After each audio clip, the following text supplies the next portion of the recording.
dan sahabat saya, tokoh kita dari Riau, tokoh muda kita dari Riau, Bapak Kiai Haji Syahrul Aidi Mazat SCMA, anggota DPR MPR RI dari fraksi Partai Keadilan Sejahtera, dan seluruh peserta daurah marhalah dari kami yang saya hormati. Alhamdulillahirrahmanirrahim. Untuk yang kesekian kali memang saya menghadiri undangan untuk sosialisasi 4 pilar MPR RI di Riau oleh kami maupun juga oleh pihak-pihak yang lain. Mengapa ini saya pentingkan? Karena terus terang kalau boleh disebut begitu ya, ini bagian dari cara kami MPR begitu, untuk menghormati dan sekaligus untuk memberikan penghargaan ya bagi tokoh nasional kita, pahlawan nasional kita dari Riau. Beliau adalah Syarif Qasim kedua. Syarif Qasim kedua ini tokoh yang sangat luar biasa. Beliau Sultan Syarifuddin Abdul Jalil, Sultan Syarif Qasim kedua atau Sultan Syarif Abdul Jalil Syarifuddin Qasim kedua. Sultan yang masih sangat muda ketika beliau diangkat menjadi sultan. Usia beliau masih 21 dan 22 tahun, seusia rekan-rekan sekalian dari kami. Jadi beliau usia 21, 22 tahun sudah menjadi sultan. Tapi beliau adalah sultan yang sejak dari awal berpihak kepada kepentingan bangsa dan rakyat dan menolak penjajahan Belanda.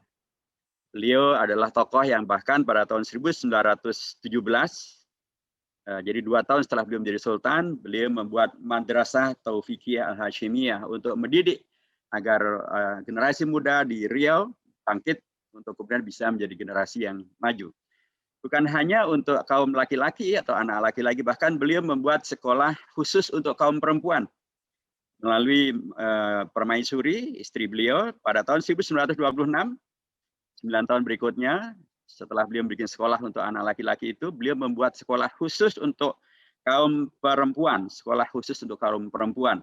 Dan ketika kemudian beliau wafat, kemudian Permaisuri berikutnya juga membuat sekolah khusus untuk kaum perempuan, bahkan namanya Madrasah An-Nisa atau Madrasah Lin-Nisa. Subhanallah, beliau tokoh yang masih sangat muda, umur 21-22 tahun menjadi sultan, memperhatikan sangat tinggi terhadap kualitas pemberdayaan sumber daya manusia dari Riau, dari daerah, dari desa, dari kampung-kampung, untuk menjadi manusia-manusia yang unggulan, untuk kemudian bahkan bukan hanya laki-lakinya, perempuannya pun juga agar kemudian menjadi wanita atau warga-warga yang unggulan. Mengapa ini saya sampaikan? Karena beliau ini tokoh yang sejak muda sudah menjadi pemimpin, sejak muda sudah sangat mementingkan peningkatan kualitas sumber daya manusia di tingkat siak, di tingkat daerah, begitulah kalau bahasa kita sekarang.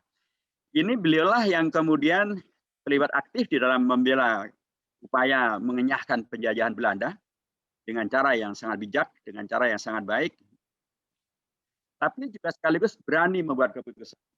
Karena ketika Indonesia diproklamasikan sebagai negara merdeka pada tanggal 17 Agustus tahun 1945, maka beliau tidak lama berikutnya, hanya sekitar 3,5 bulan berikutnya, pada tanggal 28 November tahun 45, hanya 3,5 bulan lah sekitar itu, beliau kemudian mengirimkan kawat kepada Bung Karno, kepada pemerintah di Jakarta, untuk menyatakan bahwa Kesultanan Siak Indrapura bergabung dengan Indonesia. Dan luar biasa, beliau bukan hanya bergabung saja, seperti yang antum ketahui, sebagaimana saya sering sampaikan, beliau bergabung dengan tulus ikhlas pengorbanan yang sangat luar biasa. Beliau bukan hanya bergabung secara politik, tapi bahkan kekuasaannya pun beliau serahkan bergabung kepada Indonesia, kekayaannya pun beliau serahkan bergabung kepada Indonesia, mahkota raja beliau pun juga, mahkota kesultanan beliau yang penuh dengan emas mutu manikam itu beliau serahkan pada Indonesia. Dan bahkan beliau memberikan uang cash kepada pemerintah Indonesia, tidak kecil, jumlahnya 13 juta gulden, setara dengan lebih dari 1 triliun rupiah uang sekarang. Bayangkan betapa luar biasa. Sekarang saja orang untuk katakanlah membantu wakaf dengan 1 hektar saja sudah jarang gitu ya. Ini beliau seluruh kerajaannya diserahkan kepada Indonesia. Orang sekarang bantu dengan 1 miliar, wah amat sangat jarang. Beliau bahkan bantu Indonesia dengan dengan 13 juta gulden, 1 triliun lebih. Dan ini bukan hibah atau bentuknya adalah pinjaman yang bermakna hutang, bukan. Ini hadiah hibah diserahkan tanpa beliau meminta kompensasi apapun. Ketulusan beliau yang sangat luar biasa itu sangat layak untuk kita selalu doakan, kita apresiasi dengan cara menghidupkan semangat kenasionalan beliau, semangat keberpihakan beliau kepada negara dan bangsa, semangat untuk kemudian memajukan sumber daya manusia di Riau dengan pendidikan yang tadi telah beliau buat, semangat juga untuk dalam tanda kutip berani maju ke depan membela bangsa dan membela negara. Dalam kondisi di mana bangsa waktu itu kita tahu bahwa Indonesia waktu itu masih amat sangat susah. Ya.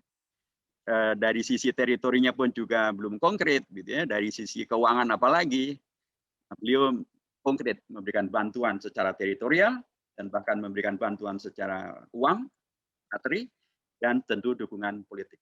Dahsyat luar biasa. Ini yang mohon maaf, saya kira kalau diujikan untuk masyarakat Riau pun mungkin yang lulus nggak tahu. Ibu kita barangkali bisa saja, kira-kira yang lulus berapa persen Ibu? Ada nggak sekitar 25% saja mengetahui tentang fakta ini? Mungkin Bu Fitri Susanti bisa membuat survei, atau kawan-kawan kami bisa membuat survei. Ingat nggak masyarakat Riau dengan pengorbanan dari seorang tokoh yang luar biasa ini? Tapi juga sekaligus kita perlu mengingatkan pemerintah pusat, sudah begitu luar biasa pengorbanan daripada Sultan Syarif Qasim II, harusnya sih ya tidak cukup hanya nama beliau dipergunakan sebagai nama untuk bandara internasional di Pekanbaru. Harusnya lebih daripada itu. Memang bukan dalam konteks kontrak politik dan ekonomi, tetapi kepedulian untuk membangun dan memajukan Riau maksimal sebagaimana telah ditunjukkan oleh Sultan Syarif Qasim II, membantu untuk eksistensi dan eksisnya Indonesia. Baik. Inilah mengapa kemudian saya memaknai bahwa sosialisasi kali ini bersama dengan kami dengan program daurahnya, sekalipun temanya adalah terkait dengan masalah desa dan bagaimana kemudian membangkitkan kemandirian ekonomi berbasis desa, tapi saya ingin memaknai dengan cara yang lain, yaitu sebagaimana Sultan Syarif Qasim II dari daerah, begitu ya, kemudian membangun Indonesia dari daerah, kemudian mengokohkan Indonesia dari daerah, kemudian menyelamatkan Indonesia. Satu hal yang sesungguhnya menjadi tradisi, kalau kita lihat daripada para tokoh-tokoh bangsa yang menghadirkan Indonesia merdeka, itu hampir semuanya latarnya adalah dari daerah. Jarang sekali atau sedikit sekali yang latarnya adalah orang dari Betawi, dari Batavia. Mungkin hanya Muhammad Husni Tamrin. Tapi sebagian besar anggota Panitia 9, anggota PPKI, anggota BPUPK, mayoritas mutlak adalah orang-orang daerah. Termasuk yang kemarin baru kita peringati tanggal 3 April, diselamatkannya Indonesia dari pecah belah Belanda ketika Belanda kemudian membuat Indonesia menjadi Republik Indonesia Serikat. Itu yang mengembalikan Indonesia menjadi satu padu, menjadi NKRI, adalah orang daerah. Beliau atau orang yang asalnya dari daerah. Beliau dari Partai Islam, dari Partai Masyumi. Beliau adalah Muhammad Natsir. Kemarin Partai Keadilan Sejahtera, untuk yang kesekian kali setiap tahunnya memperingati Hari Mosi Integral 3 April tahun 1950, saat dimana kemudian Indonesia kembali kepada cita-cita Indonesia merdeka, sebagaimana dinyatakan di dalam Undang-Undang Dasar bab 1 pasal 1 ayat 1 dari Undang-Undang Dasar. Untuk negara kita adalah negara kesatuan Republik Indonesia. Nah, tokoh-tokoh dari daerah ini, mereka bukan hanya kemudian karena mereka dari daerah kemudian menjadi hebat, tapi mereka dari daerah dan mereka terdidik. Mereka dari daerah terdidik dan menjadi aktivis. Mereka dari daerah terdidik menjadi aktivis, menjadi organisatoris, dan paham betul tentang peran yang harus dilakukan, menyelamatkan bangsa, menyelamatkan negara, menyelamatkan Indonesia, begitu ya. Termasuk tentu menyelamatkan seluruh kawasan Indonesia dengan NKRI itu, maka separatisme, pemberontakan DTII dari Sulawesi Selatan kemudian menjadi terkoreksi. Separatisme RMS terkoreksi. Kemudian DTI dari Sulawesi Selatan juga terkoreksi. komunisme dengan negara Soviet komunis di Madiun pun juga terkoreksi. Di ITI di Jawa Barat juga terkoreksi. RIS yang memecah belah bangsa Indonesia juga terkoreksi. Muhammad Natsir sebagai seorang terpelajar, seorang dari daerah, asalnya dari Minang, dari Padang, dari Sumatera Barat. Beliau datang ke Bandung, kemudian ke Jakarta, dari daerah. Beliau kemudian menjadi orang yang terpelajar, sekaligus aktif di organisasi seperti Ansarul Kami ini. Dan kemudian beliau memahami peran yang harus dilakukan, beliau berani tampil ke depan bersama dengan tokoh-tokoh bangsa yang lain, kemudian menyelamatkan Indonesia. Inilah menurut saya kata kunci yang penting untuk betul-betul dimaknai dalam konteks pertemuan kita pada siang hari ini. Temanya membangkitkan kemandirian ekonomi berbasis desa.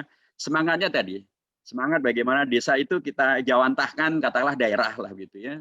Nah dari daerah-daerah itulah bangkit para tokoh-tokoh yang kemudian mereka terpelajar. Ini juga sangat dipentingkan sebagaimana Sultan Syarif Qasim tadi membuat sekolah-sekolah. Karena tidak mungkin kita bisa membangun kemandirian ekonomi, kemandirian sosial, kemandirian politik, kemerdekaan bangsa, menjaga kelanggan ini kalau kemudian sumber daya manusianya adalah orang-orang yang tidak terpelajar. Kalau orangnya bodoh-bodoh, kalau orangnya kemudian miskin-miskin, kalau orangnya kemudian tidak mempunyai kemandirian, bagaimana mau merdeka dan bagaimana menjaga eksistensi. Karenanya keberadaan rekan-rekan di kami sesungguhnya penting untuk dimaknai dalam konteks ini. Jadilah Anda semuanya sebagai satuan aksi mahasiswa, ini bukan sekedar siswa, mahasiswa. Mahasiswa itu artinya adalah Anda mempunyai kualifikasi intelektual yang tinggi. Dan itu hendaknya betul-betul diwujudkan, hanya betul-betul diinternalisasi. Jadi jangan kemudian hanya menjadi aktivis tapi intelektualismenya rendah, karena itu nanti hanya akan biasa-biasa saja. Kalau tidak malah sering terjebak kepada masalah-masalah yang dengan mudah keluar daripada idealisme yang kita canangkan bersama. Nomor dua, dengan organisasi itu, dengan intelektualisme yang dimiliki, kuatkanlah cinta kepada bangsa dan negara, cinta kepada daerah, cinta kepada masa depan Indonesia dengan menghadirkan solusi-solusi yang bisa dilakukan. Sultan Syarif Qasim kedua lagi-lagi adalah contoh yang luar biasa. Muhammad Natsir juga adalah contoh yang luar biasa. Dan kedua-duanya adalah komunitas Islam, komunitas Muslim yang tadi juga diingatkan oleh Ibu kita tentang bagaimana kekuatan umat Islam. Ibu Fitri Susanti tadi menyampaikan bagaimana keunggulan dari Islam dan umat Islam, dan itulah tampil dengan sangat nyata ya dalam kasus Sultan Syarif Qasim kedua maupun juga dalam kasus Muhammad Natsir. Nyata sekali bagaimana keislaman, intelektualitas mereka, kemudian aktivisme mereka, kemudian mewujud kepada kecintaan mereka pada bangsa dan negara, dan mewujud pada keberanian mereka untuk tampil menyelamatkan bangsa, tampil menyelamatkan negara, tampil menghadirkan solusi, dan itu semuanya bisa dilakukan. Itu ternyata semuanya diterima, itu semuanya ternyata diapresiasi. Jadi Indonesia kita sesungguhnya bukan hanya dalam tanda kutip ya diisi oleh teror atau terorisme gitu ya, dan apalagi ada jenis teror baru yang tadi disampaikan oleh Ibu Fitri. Sesungguhnya BNPB pernah menyampaikan bahwa narkoba itu di Indonesia sudah menjadi jenis teror yang baru, itu namanya narkoterorisme. Narkoterorisme itu sesungguhnya jauh lebih jahat dan jauh lebih berbahaya ketimbang namanya yang nembak pakai air gun maupun juga atau pistol air gun maupun juga yang malah bom bunuh diri begitu ya di depan gereja katedral. Itu semuanya kita tolak karena itu semuanya adalah tindakan yang tidak benar. Terorisme dalam bentuk apapun tidak benar, terhadap agama apapun oleh siapapun juga tidak benar. Tetapi bahaya daripada narkoba itu dahsyat betul. Dia bukan hanya mematikan ya, karena banyak sekali yang juga sudah mati akibat daripada narkoba, tapi juga kemudian mematikan jiwa, mematikan idealisme, mematikan spiritualisme, bahkan merusak pola hubungan di dalam rumah tangga, merusak pola hubungan dengan masyarakat, dan bahkan juga merusak jati diri bangsa. Korbannya pun beratus ribu kali lipat lebih banyak daripada korban teror dengan bom bunuh diri itu, bom bunuh diri maupun juga tembakan pistol air gun.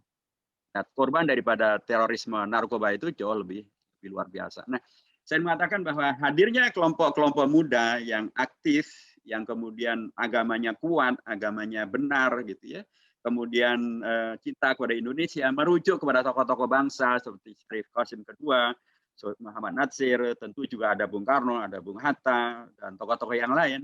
Inilah yang akan menjadi sumbangsih kalau kita sumbangsih yang real dan konkret kalau kita bicara tentang masalah membangkitkan kemandirian ekonomi berbasis desa. Karena kalau kita di pesantren ada satu ungkapan yang sangat nyata. Ungkapan itu adalah wafaqidu syai'i la yu'ti. Kalau Anda nggak punya, Anda nggak bisa memberi. Bagaimana mungkin Anda akan membangkitkan kemandirian ekonomi berbasis desa sekalipun kalau Anda tidak mempunyai jiwa untuk bangkit. Kalau Anda kemudian sudah dikalahkan oleh terorisme, oleh narkoba, narkoterorisme, kalau Anda sudah dikalahkan dengan dalih COVID-19 dan Anda bermalas-malasan karena kemudian kuliah tidak bisa tatap muka, kuliah pakai daring atau kemudian sekolah pakai daring, kemudian Anda bermalas-malasan hanya nyalakan laptop dan atau HP, tapi kemudian Anda hanya bercandaan atau hanya tidur gitu ya. Nggak mungkin Anda akan bisa kemudian bangkit karena Anda sendiri tidak bangkit. Jadi kalau kita ingin membangkitkan, maka Anda ya harus bangkit. Dan apalagi Anda berhimpun dalam satu organisasi yang bernama Kesatuan Aksi, maka yang namanya aksi itu bangkit, nggak ada namanya aksi.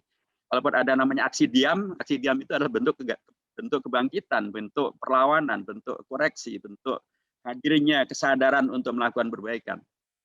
Jadi ini prinsip yang menurut saya sangat dipentingkan. Dan bangkit itu bukan bangkit untuk menjadi teroris, bangkit menjadi ekstremis, bangkit untuk menjadi radikalis, bukan. Bangkit untuk di dalam konteks ini adalah membangun desa, membangun negara. Tadi saya sampaikan dari Riau ini contoh yang paling nyata adalah Sultan Syarif Qasim II. Cobalah baca lebih detail, baca lebih mendalam gitu ya. Dan saya berharap ini juga menjadi muatan lokal yang wajib dipelajari oleh para siswa di Riau gitu ya, dari tingkat SD dengan SMP, SMA, perguruan tinggi tentu dengan beragam kurikulum yang bisa didekatkan. Termasuk juga kami menurut saya penting untuk menjadikan tokoh-tokoh di Indonesia bagian daripada kurikulum pengkaderan mereka. Untuk mengambil keteladanan daripada tokoh-tokoh yang hebat-hebat, tokoh-tokoh dari daerah-daerah yang hebat-hebat, yang bangkit ini. Tadi ada Muhammad Nasir, ada Buya Hamka, ada Muhammad Hatta, ada Muhammad Yamin, ada Sultan Syarif Qasim, dan tokoh-tokoh yang lainnya.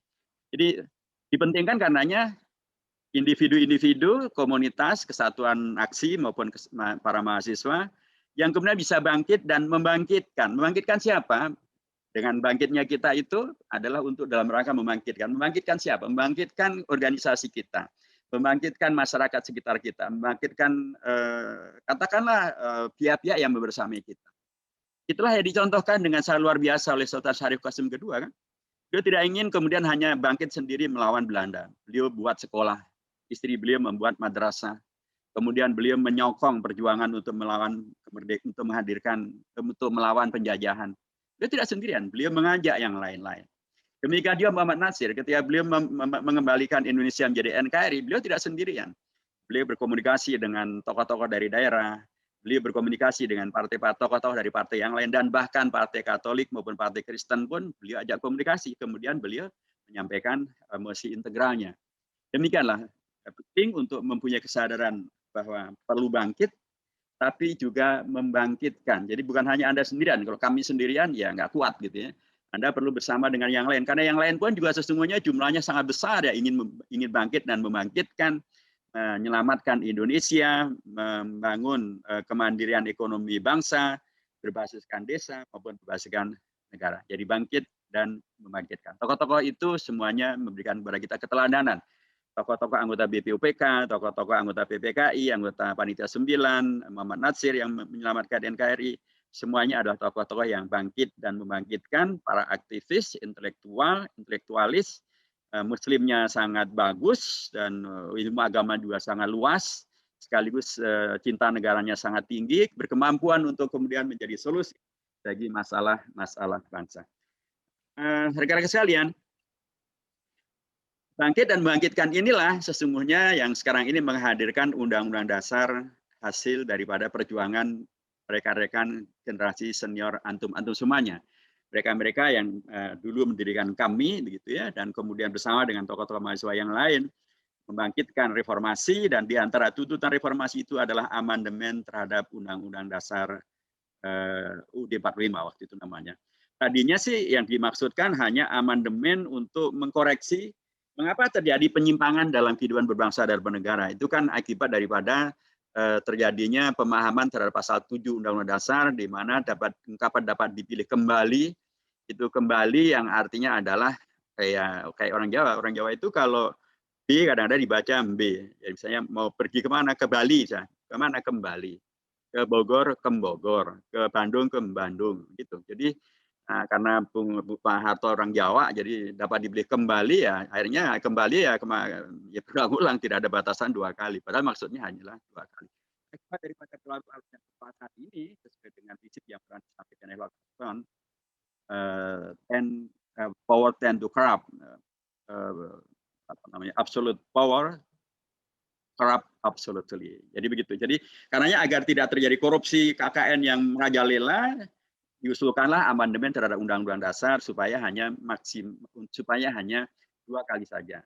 Dan itulah yang kemudian terjadi. Pasal 7 sudah diamandemen dengan penegasan dan dapat dipilih dalam masa jabatan yang sama untuk 1 kali masa jabatan saja. Artinya maksimal 2 kali.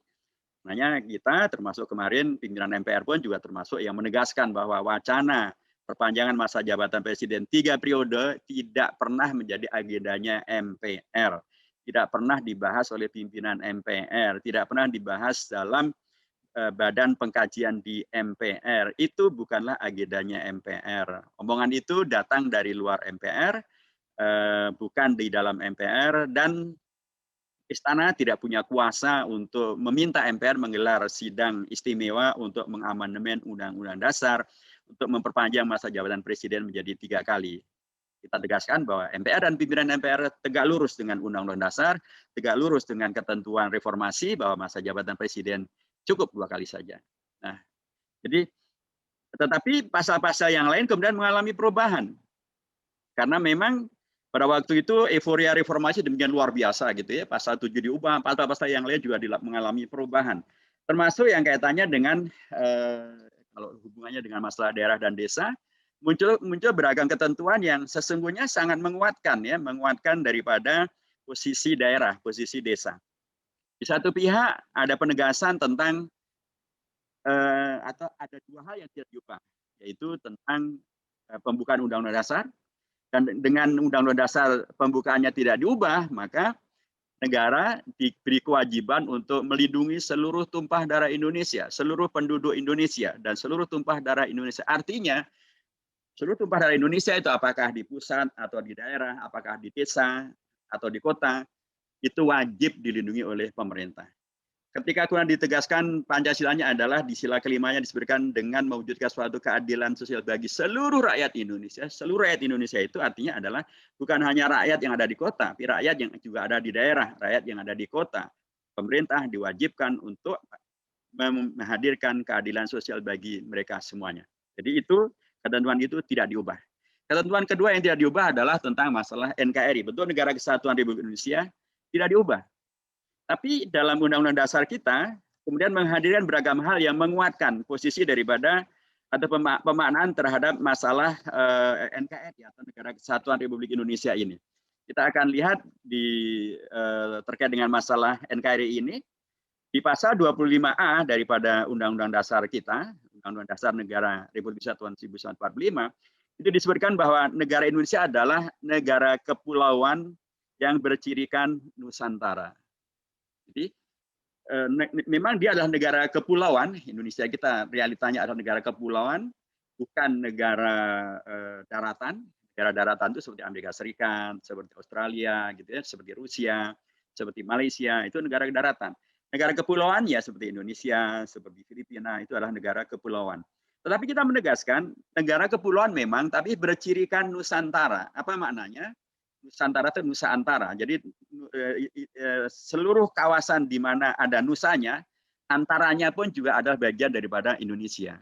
Karena dulu ketika Indonesia pertama kali dimerdekakan, itu makna daripada Indonesia adalah kawasan yang dulu secara prinsip dijajah oleh Belanda dan 3 mil di luar daripada batas luar daripada daratan. 3 mil saja. Selebihnya itu bukan masuk Indonesia. Jadi kalau misalnya antara Kepulauan Riau, ya, Kepulauan Riau dengan Singapura misalnya. Maka laut di antara laut di antara yang paling dekat mungkin antara Pulau Jawa dengan Pulau Sumatera. Yang menjadi Indonesia hanyalah 3 mil dari Jawa dan 3 mil dari Sumatera. Di luar itu bukan Indonesia. Berarti antara Sumatera dan Jawa terpisah. Antara Sumatera dengan kalau antara Jawa dengan Kalimantan. Yang menjadi wilayah Indonesia sesuai dengan pemanaan ketika Indonesia dimerdekakan dulu itu hanyalah 3 mil di luar pesisir Jawa dan 3 mil di luar pesisir dari Kalimantan. Di luar itu bukan Indonesia. Jadi Indonesia sangat potensial untuk dipecah belah karena tidak menyatu. Tetapi dengan resolusi Juanda pada tanggal 13 Desember tahun 1957, maka dinyatakanlah bahwa Indonesia adalah tanah air Indonesia adalah Nusantara, yang kekuasaannya adalah seluruh kawasan perairan yang ada di antara pulau-pulau yang ada di Indonesia, itu semuanya adalah Indonesia. Karenanya Laut Jawa itu adalah Indonesia, bukan hanya 3 mil dan 3 mil saja, tapi seluruh Laut Jawa, seluruh Laut Makassar, seluruh Laut Sulawesi, seluruh laut yang menghubungkan antara Kalimantan dengan Pulau Bangka dan Belitung itu juga adalah Indonesia. Jadi jadilah Indonesia adalah Nusantara. Nah, kalau kemudian antar pulau saja kemudian dihubungkan dengan laut dan dengan selat itu adalah menjadikannya Indonesia, apalagi yang ada di darat yang adalah hanya dibagi dalam konteks pemerintahan daerah, ada desa, ada kelurahan, ada nagari. Nah, pastilah karenanya nagari, desa, kelurahan dan lain sebagainya itu juga adalah bagian daripada Indonesia. Itu penegasan yang menurut saya sangat dipentingkan untuk disampaikan dalam konteks ini. Jadi sekalipun ya kalau kita merujuk di Undang-Undang Dasar lagi di bab 6 tentang pemerintahan daerah, ini juga adalah pasal yang baru. Dulu dalam Undang-Undang Dasar sebelum perubahan tidak ada yang namanya pasal tentang pemerintahan daerah, apalagi tentang bagaimana memilih pemimpin daerah, apalagi tentang bagaimana bentuk otonomi di tingkat daerah, dan bagaimana kemudian negara melindungi dan memperhatikan kekhasan di setiap daerah. Ini semuanya sekarang sudah menjadi ketentuan Undang-Undang Dasar. Jadi cita-cita dari kaum reformis, rekan-rekan para mahasiswa, rekan-rekan dari kami, untuk kemudian menghadirkan keberpihakan kepada daerah lebih kuat lagi, sudah dipenuhi dengan adanya pasal 18 tentang pemerintahan daerah, dengan prinsip kedaulatan rakyat memilih kepala daerahnya, prinsip pemerintahan daerah yang diberikan hak otonomi, dan prinsip tentang negara menghargai kekhasan daripada setiap masing-masing daerah. Nah, tentu saja agar kemudian ini bisa dimaksimalkan, lagi-lagi tadi saya sampaikan, penting betul hadirnya sumber daya manusia di daerah yang betul-betul berkualitas, yang betul-betul cinta bangsa, cinta negara, intelektualitasnya tinggi, religiusitasnya tinggi, seperti yang dicontohkan oleh Muhammad Natsir, oleh Sultan Syarif Qasim yang kedua. Supaya dengan demikian maka kita semuanya bisa menyongsong era yang sesungguhnya memberi ruang yang luar biasa bagi kaum intelektual, kaum aktivis yang Muslim, yang cinta bangsa, yang cinta negara, yang dari daerah sekalipun, karena Indonesia kita terdiri dari sejarah yang demikian sangat nyata. Indonesia kita menghadirkan realisasi daripada perjuangan kaum muda, sehingga menghadirkan amandemen terhadap Undang-Undang Dasar. Amandemen Undang-Undang Dasar menghadirkan begitu banyak ketentuan-ketentuan yang sangat berpihak dan memberi ruang bagi bangkitnya ekonomi daerah, bangkitnya kedaulatan daerah, bangkitnya potensi-potensi maksimal dari daerah yang dihormati di tingkat pusat dan bisa melaksanakan peran mereka secara maksimal. Apalagi kemudian di era inilah juga kemudian menghadirkan Undang-Undang Nomor 6 tahun 2014 yang memberikan ruang bagi desa untuk betul-betul menjadi desa yang mandiri dan juga desa yang sejahtera. Kemudian pun juga ada ketentuan tentang BUMDes, yaitu BUMDes bersama, yang bisa dikelola lebih daripada satu desa. Itu juga akan menjadi lembaga potensial untuk membangun ekonomi desa sesuai dengan PP nomor 11 tentang BUMDes tahun 2021. Tentu saja peran daripada UMKM juga menjadi amat sangat dipentingkan, dan UMKM itu pun juga sangat relevan kalau kemudian dilakukan di tingkat daerah dan tingkat desa. Dan apalagi di tengah COVID-19 ini tentu saja peluang-peluang yang telah diberikan oleh Undang-Undang Dasar maupun oleh Undang-Undang tentang desa maupun juga oleh PP nomor 11 tentang BUMDes tadi, sesungguhnya peluang yang sangat penting untuk dimaksimalkan dalam rangka untuk kemudian memberikan legitimasi formal bagi bisa dilakukannya pemberdayaan masyarakat dari desa untuk kemudian menjadi pemberdayaan pada tingkat nasional. Tentu saja era sekarang disebut juga dengan era disrupsi. Era disrupsi itu menghajatkan hadirnya percepatan-percepatan. Desa bukan berarti komunitas yang steril daripada percepatan-percepatan. Dengan adanya komunikasi informasi yang demikian dahsyat, sangat cepat, informasi yang tidak bisa terbendung, internet yang ada di mana-mana, TV, kemudian pun juga smartphone, maupun juga teknologi informasi yang demikian luar biasa, Google dan lain sebagainya, semuanya bisa menghadirkan percepatan-percepatan, disrupsi yang luar biasa. Tentu saja dengan hadirnya kami maupun juga pemerintah daerah maupun juga anggota DPR, anggota DPRD, dan kemudian siapapun yang mencintai bangsa dan negara, tokoh-tokoh daerah yang mencintai desanya, daerahnya, terinspirasi oleh Muhammad Syarif Qasim II, Muhammad Nasir dan lain sebagainya, kemudian mereka bangkit dan bersama-sama dengan seluruh komponen bangsa, dengan undang-undang dasar dan dengan produk-produk hukum yang ada, sesungguhnya ruang itu menjadi amat sangat terbuka untuk bisa menghadirkan kemaslahatan yang sebanyak-banyaknya bagi bangsa dan negara melalui maslahat terbesar yang bisa diwujudkan oleh para tokoh-tokoh dari daerah, melalui kemampuan mereka untuk memaksimalkan potensi dan peluang serta perundang-undangan yang ada untuk membangun desa, untuk kemudian bisa dalam konteks ini berkolaborasi gitu ya dengan anggota DPRD, dengan wakil rakyat di DPRD, maupun wakil rakyat di DPR, untuk bisa mengakses dan memaksimalkan potensi-potensi yang ada di tingkat negara, untuk kemudian bisa dipergunakan bagi pembangunan desa, bagi kemandirian desa, bagi pembangunan dan kemandirian dan kebaikan daripada masyarakat desa, karena desa yang baik hanya akan bisa terjadi kalau diisi oleh orang-orang yang baik. Desa yang mandiri akan terjadi kalau diisi oleh orang-orang yang mandiri. Akan membangun desa hakikatnya sesungguhnya adalah membangun sumber daya manusia yang ada di desa. Dan lagi-lagi Sultan Syarif Qasim II dan permaisuri beliau telah memberikan keteladanan yang luar biasa. Beliau membangkitkan kualitas sumber daya manusia di Riau, beliau didik, beliau sediakan sarana prasarananya, memaksimalkan potensi beliau untuk menghadirkan peran serta bagi penguatan Indonesia yang kita cintai ini. Saya kira demikian, rekan-rekan sekalian. Mungkin nanti bisa dilanjutkan dengan sedikit tanya jawab. Saya mohon maaf karena saya harus juga menghadiri acara yang lain di Jakarta. Sungguh indah bunga selasih, sedap ditaruh di dalam nampan. Sungguh saya mengucapkan terima kasih.